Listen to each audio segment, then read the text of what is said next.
miss Alastair Cook, and not just for his ability to score runs. Whenever Alastair Cook walked out to bat he made me feel at ease, and I can't think of a bigger compliment to an opening batsman than that. Quite simply, I'm gutted he's retiring. Everything he did emitted this sense of calm.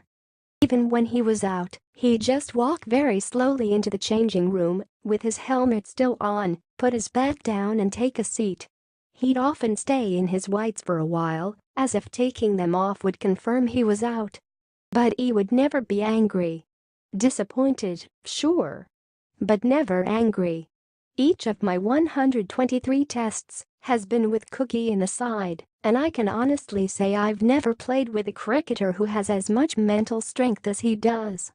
To be able to play 159 tests in a row is phenomenal, not just because you'd have expected him to break a finger at some point or tweak a hamstring, but also because he's had to come through so many ups and downs.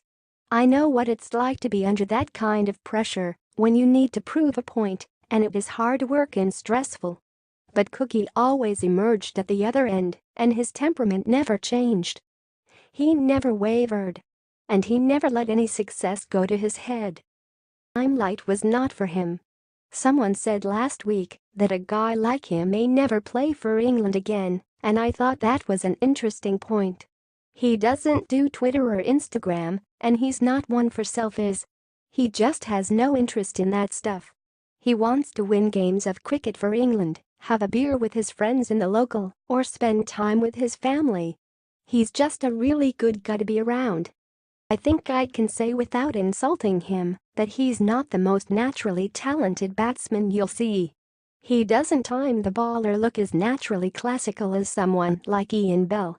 But it has been his ability to stick to his strengths for the benefit of the team and his unwavering desire to win that has earned him the respect of his teammates. The PCA put together a really nice video full of messages from the guys he'd played with at test level, and it brought home just how long he'd been around and the impression he'd made on others. It was a lovely touch. My favorite Cook innings? Where do you start? I have very fond memories of his 294 against India at Edgbaston in 2011 because it gave the bowlers 2.5 days rest. But in terms of the most fun I've had watching him bat, that has to be his century against Pakistan at the Oval the previous summer. He'd had a lot of stick that season and there was talk over whether he'd go to Australia that winter, and when he got into the 90s, we were all so nervous in the dressing room.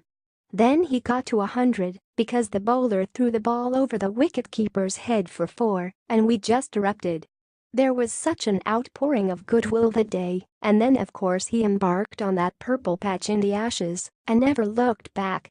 It's probably safe to say I've spent more time with Cookie than with some members of my family, and the best memories I'll have of our time together are being on tour and away from the game.